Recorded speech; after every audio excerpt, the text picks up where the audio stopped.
This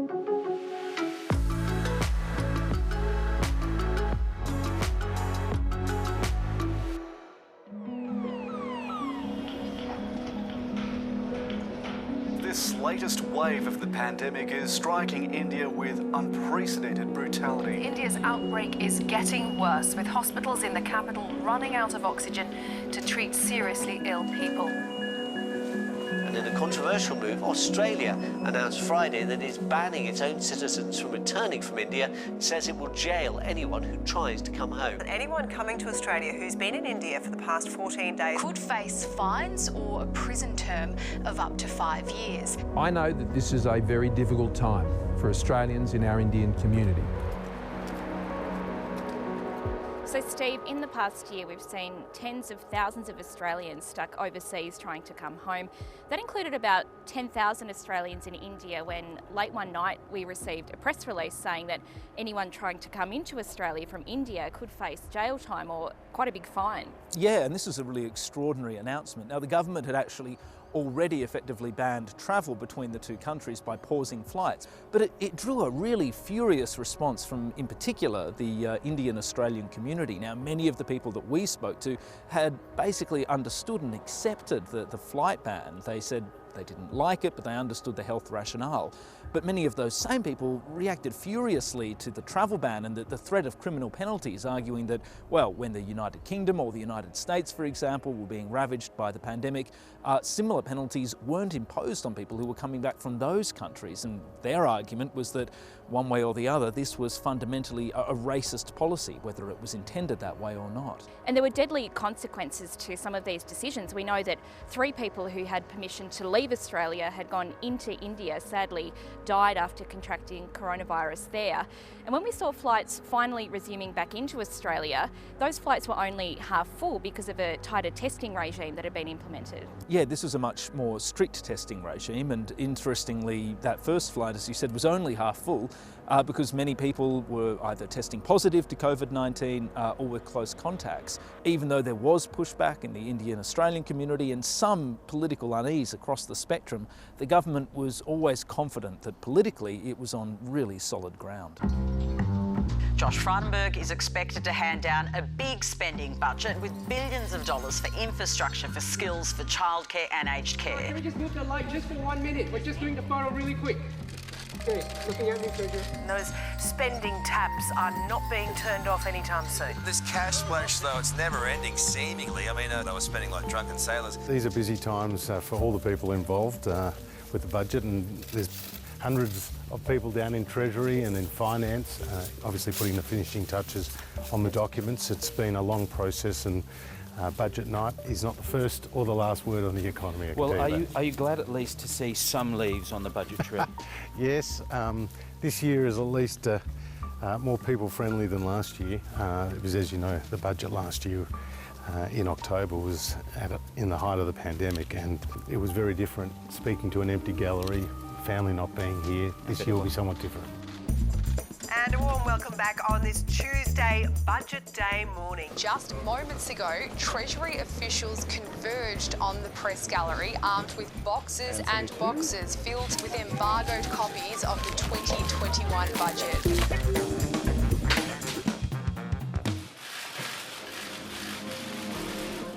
We must secure Australia's economic recovery. Tonight's budget will do exactly that. Michael. Hello. Hi, guys. Hi, Andrew. Greetings.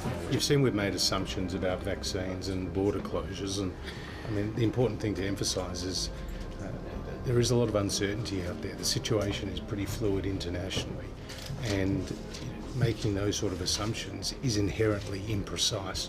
But we've made those assumptions to factor. It's not very clear, though, when you think the borders will actually open. You just sort of say sometime. In terms of international borders, we think that will gradually open from mid next year. Do you think this will get you another term? It's not about us. This is about the Australian people, and this budget is designed to lock in the gains that we've made. Thanks.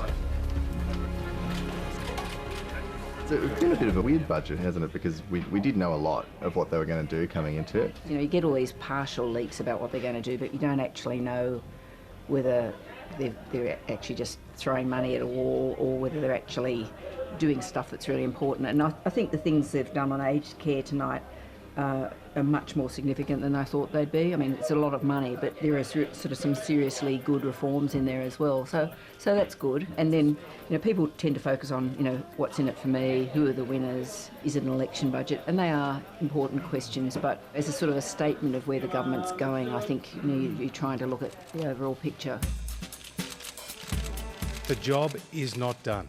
There is still a lot of work to do, and the virus is still with us.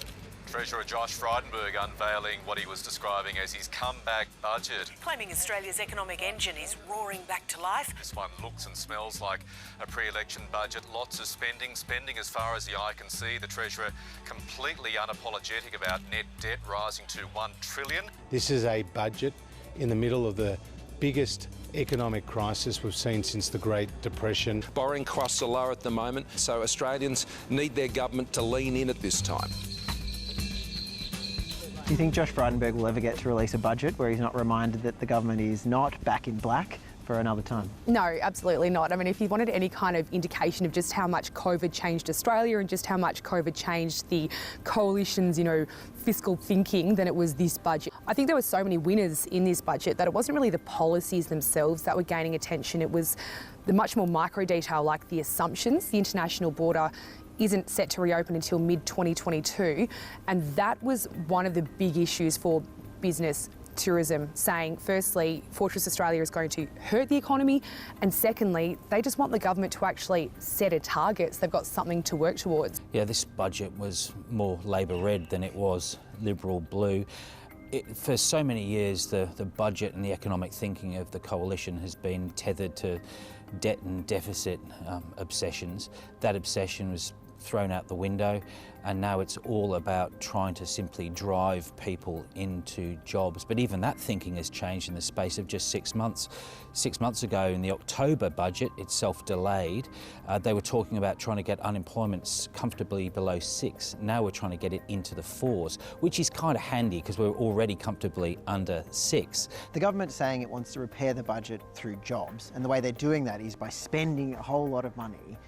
But that means that debt is going to reach about $1 trillion, and as much as the Treasurer is saying now's not a time for austerity, there are members of the Cabinet and on the backbench that are very uncomfortable with that level of debt being delivered by coalition government. The Treasurer, the Prime Minister have made the calculation that they want to spend their way out of this crisis. They want to spend money to create jobs. So that is I suppose the idea that they're selling to their own party room. The toxic culture of Parliament House was back on centre stage today as senators grilled officials. It is a cover-up of the cover-up. Of the cover-up. It's like a triple cover-up. Are you seriously asking us to believe that you didn't have a hand in that? No. When a government releases its budget, it goes through 2 weeks of Senate estimates, where senators get to grill ministers and bureaucrats about what's in the budget. But it was put on the back burner right at the start as the scandal that's long hung over Parliament House, the alleged rape of Brittany Higgins in the ministerial wing, again was the centrefold. Well, perhaps it's an indication of how Labor this budget was, that there wasn't much to pick out. But look, Labor did want to go back to the Brittany Higgins subject because it's one that really has knocked the Morrison government off its axis. And I think Labor really was using estimates to try and figure out the status of these various investigations. I mean, 2 of them in particular were into really the conduct of the Prime Minister's own staff. And Labor sort of started off by being pretty cynical or sceptical about these inquiries. One was being conducted by the Prime Minister's own Chief of Staff. The other inquiry was being conducted by his former Chief of Staff, who now heads up his department. And so we sort of learned through estimates that these inquiries were wrapping up. The conversation was about differing interpretations at different Senate committees about evidence. Even Mr Gaetjens acknowledges he uses the words conflicting or the confusing. Interestingly, Katie Gallagher, the Labor Senator, took a pretty extraordinary decision to name the 3 members of the Prime Minister's staff who are accused of backgrounding. That's pretty unusual. We don't often see that here in Parliament. But then within a few hours, those 3 staff were effectively cleared by the Prime Minister's own Chief of Staff, who found that there just wasn't enough evidence for him to make a negative finding against them. Scott Morrison has tested out the Trans-Tasman bubble travelling to New Zealand. Ahead of crucial talks with Prime Minister Jacinda Ardern. The leaders meeting for the first time in more than a year. We discussed everything from climate change to trade and security issues. We also must continue to pursue a very Anzac path through the many other challenges we face. So Pablo, we're here in beautiful Queenstown. The Prime Minister's talks with Jacinda Ardern have wrapped up. Scott Morrison was only on the ground for around 24 hours, but there was a lot crammed into that time. What were some of the moments that stood out to you? Yeah, Jade, and obviously I think there was a little bit of nervousness that this would actually go ahead, but I think both leaders were adamant that they wanted this face-to-face meeting to happen. You know, one of the moments that really stood out for me was that beautiful Māori welcoming ceremony, that moment where the leaders took part in that traditional hongi greeting, coming close, face-to-face, you know, at a time where the rest of the world is still closed off. No social distancing here. I think they really wanted to tout the fact that our borders are open. Yeah, both leaders really wanting to talk up how they've worked together during the pandemic, also floating the idea of maybe opening up other travel corridors to Pacific nations. But amid all of that, China was always going to be a major focus of these discussions. Yeah, and obviously, you know, New Zealand's come under some criticism in recent weeks that it's cozying up to the superpower. We saw Jacinda Ardern get somewhat frustrated at those suggestions, saying that there's no evidence of that Australia and New Zealand are at one when it comes to China. Voters stuck with the Nationals and turned away from Labor in favour of minor parties and independents. Upper Hunter is a state by-election, so let's get a bit of perspective here. I will say this, I won't stick around if the Labor Party doesn't wake up to itself. Just before Parliament came back, we had that New South Wales by-election up in the Hunter Valley. It's a seat that had been held by the Nationals for something like 90 years, so they were largely expected to keep it, and they did. But the problem for Labor is that their vote went backwards. Imagine that. You're not even expected to win a seat. You don't. And then still the Labor leader loses her job. It's that tension between how do you appeal to the progressive inner city and the blue collar that seems to be destroying some parts of the Labor Party movement. The Labor Party isn't landing a glove on the government when it comes to the hotel quarantine failures, the vaccine rollout, which is clearly the biggest priority for this year and one that is having some problems, let's face it. Victorians are on edge, waiting on the latest COVID numbers. The Victorian government has confirmed a 7-day statewide lockdown from midnight. Last year's huge Victorian lockdown was blamed largely on failures of contact tracing and sloppy quarantine oversight by the state government. This time around, it's the federal government in the spotlight. I want to assure Victorians that the Victorian and federal government are just working hand in glove here to get this job done. There was something different happened with this lockdown as Victorians went back into their homes. The critique was being extended to the federal government and not just the state government for why there's this fourth shutdown now in Victoria. Well, vaccination levels are still really low. We're 3 months in, it's still dangerously low. And it was remarkable to find out that aged care residents, aged care workers weren't fully vaccinated.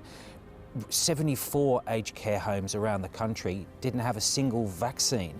As soon as the political heat was on the federal government, they suddenly got all 29 in Victoria that still didn't have a vaccine. They were suddenly vaccinated. Political pressure does some amazing things, doesn't it, when it comes to the momentum of a government program. Well, they've mixed their messaging around as well, because you saw Greg Hunt come out and say anyone with one dose of the vaccine was vaccinated, which it's a 2-dose vaccine that we're using here. The messaging around when you can get it and who's vaccinated is all over the shop now. Yeah, is it a race? Was it ever a race? And I think the COVID complacency has really set in, and that is a major battle that the government is now fighting to actually get people to get to the vaccine clinics. And I think this fourth lockdown, this latest outbreak, is actually adding some urgency into the rollout. Labor knows that it has to start showing a bit more mongrel when it comes to its activities in opposition. The vaccine rollout really starts apace from July onwards, when a lot more deliveries arrive in Australia. So that's 2 months of potential political vulnerability for Scott Morrison's government, given the outbreak that we've just seen in Victoria and the threat of others.